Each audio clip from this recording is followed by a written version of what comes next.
여행인문학자 신양란의 아는 만큼 보이는 색다른 지식여행. 오늘은 여러분들하고 정략결혼에 관한 이야기를 좀 해볼까 합니다. 역사상 합스부르크 제국이라고 하는 거대 제국이 있었는데요. 그 제국을 이룬 바탕이 된 것이 정략결혼이었거든요. 도대체 어떤 결혼이었길래 거대 제국을 이룰 수 있었는지 한번 알아보도록 하겠습니다. 정략결혼이라고 하는 용어는 이익이나 목적을 위하여 당사자의 의사와는 상관없이 시키는 결혼이다. 이렇게 정의를 내릴 수가 있습니다. 결혼 당사자의 사랑은 문제가 안 된다는 뜻이죠. 그러면 어떤 목적으로 그런 정략결혼을 하는가? 대개 이렇게 볼 수 있습니다. 전쟁을 회피하거나 혹은 어느 나라를 침략할 때 도움을 받기 위해서 혹은 경제적으로 지원을 받거나 군주의 계승권 확보에 도움을 받기 위해서 그리고 영토를 확장하거나 국가를 통합할 목적으로 정략결혼을 한다. 이렇게 볼 수 있거든요. 보통 사람들의 결혼하고는 상관이 없겠네요. 자, 합스부르크 제국을 이룬 정략결혼이라고 하면은 일단 막시밀리안과 마리의 결혼을 먼저 살펴봐야 됩니다.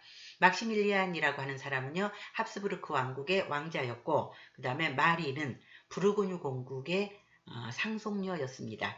아버지 샤를공이 전사하는 바람에 20살의 젊은 나이에 그 부르고뉴 공국을 상속받았죠. 그래서 그 당시에 마리의 별명이 부귀공 마리였다고 합니다. 요 초상화는요, 어디에 있냐면은 오스트리아의 수도인 비는 그 합스부르크 제국 시절에도 수도였어요. 그래서 그곳에는 합스부르크 제국 황실 가족들이 사용하던 왕궁이 있는데 그걸 호프부르크라고 합니다.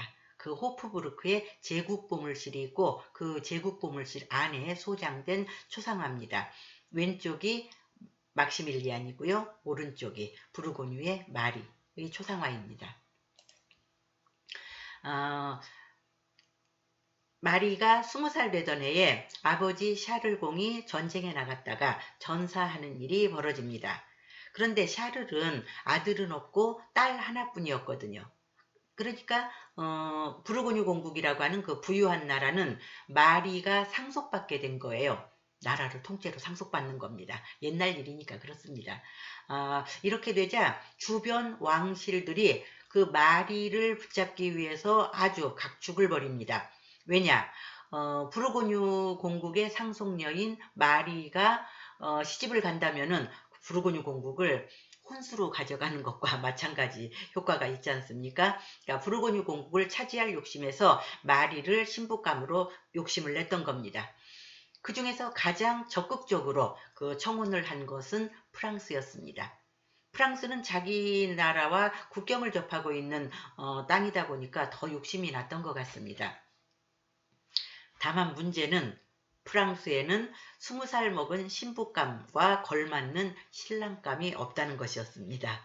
그러니까 프랑스가 내세운 신랑감은 당시 왕이었던 루이 11세의 아들 장남 샤를인데 그 샤를의 나이가 고작 7살이었어요. 그러니까 20살 먹은 신부와 7살 먹은 신랑 후보, 사실 좀 나이가 안 맞죠. 그러나 사실 정략결혼이라는 것이 나이 따지고 사랑 따지고 하는 그 결혼은 아니지 않습니까? 뭐 그런 거는 상관없다고 봤겠죠. 그래서 프랑스는 강압적으로 청혼을 진행을 합니다. 이렇게 되니까 마리 입장에서는요, 선택을 해야 돼요. 프랑스의 강압에 굴복해서 7살짜리 신랑감을 맞아야 할 것인가, 아니면은 그런 강압적인 청혼을 거부하고 자신이 원하는 신랑감을 찾아야 할 것인가, 이제 결정을 해야 되는데 마리는 자기가 원하는 신랑감을 찾기로 그렇게 결정을 합니다. 그 찾은 신랑감이 누구냐면요, 합스부르크 왕국의 막시밀리안 왕자였어요.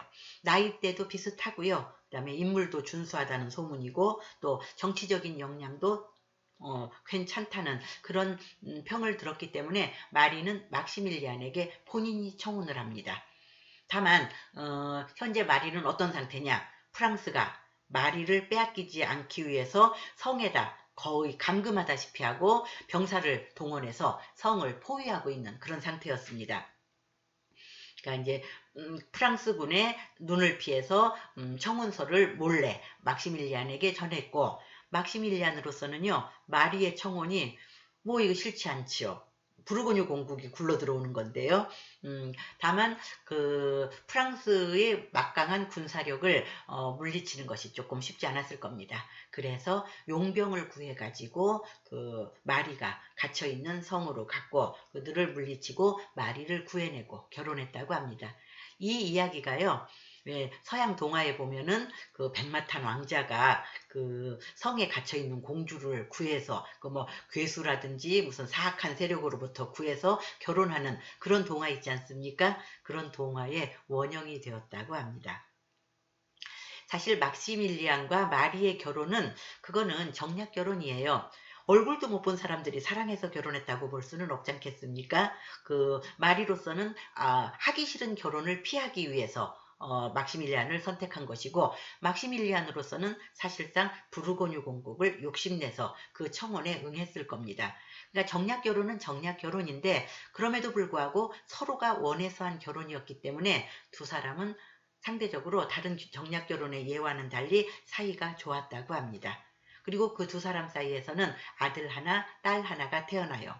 그러니까 이제 마리가 일찍 죽지 않았더라면은 두 사람은 행복하게 살 수 있었을지도 모르는데, 승마를 좋아했던 마리가 말을 타다가 떨어져서 죽는 일이 벌어집니다. 20대 중반 정도니까 사실 신혼기간은 별로 길지 않았던 것 같습니다.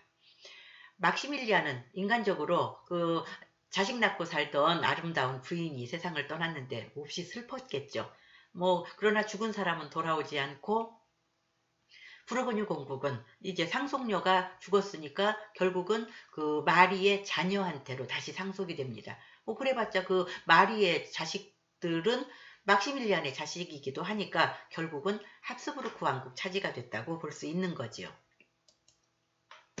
자, 합스부르크와 부르고뉴 공국에서 그러한 결혼이 있던 비슷한 시기에 그 스페인 땅, 현재는 스페인 땅인데 그 당시에는 몇 개의 나라로 나뉘어져 있었어요. 그래서 카스티아 왕국, 아라곤 왕국, 뭐 나바라 왕국 이렇게 나누어져 있었는데, 그 스페인 땅에서도 비슷한 정략 결혼이 있었습니다. 자, 한번 카스티아라고 하는 나라, 그 노란색 부분입니다. 지도 부분에서 노란색 부분이 카스티아고요. 그 다음에 보라색, 연보라색 부분이 아라곤 왕국입니다. 그 두 나라 사이에 정략 결혼이 있었습니다.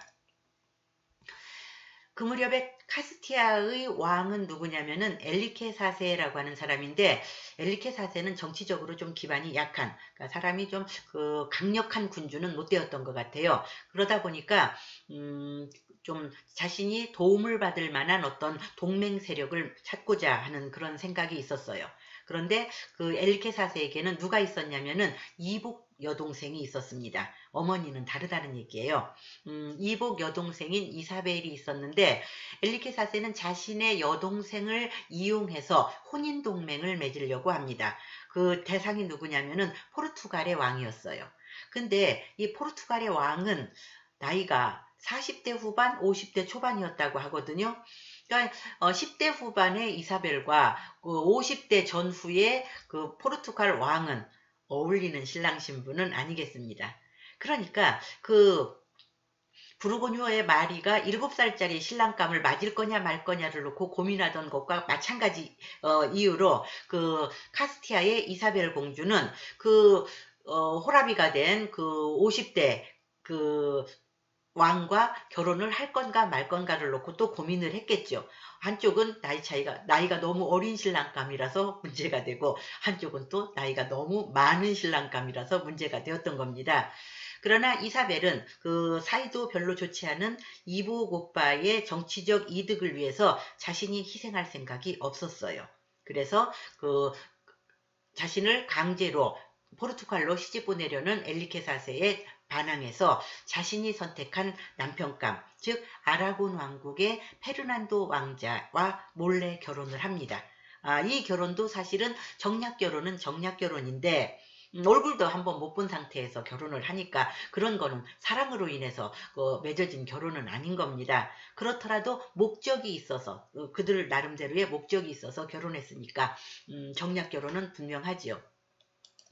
자, 요 사람들이 왼쪽에 있는 사람이 아라곤의 페르난도 왕자고요. 오른쪽에 있는 사람이 카스티아의 이사벨 여왕입니다. 그 당시로서는 공주죠. 나중에 이제 즉위한 다음에 여왕이 되는데, 이사벨 여왕은 여러분이 좀 기억을 해 두실 필요가 있습니다. 콜럼버스에게 돈을 대줘서 신대륙을 발견하는 항해를 할 수 있도록 한 사람이거든요. 나중에 콜럼버스가 발견한 신대륙은 이사벨 차지가 되지 않겠습니까? 스페인의 어떤 거대 제국을 이룰 수 있었던 것은 이사벨의 해안이 있었기 때문에 그렇다, 이렇게 볼 수 있습니다.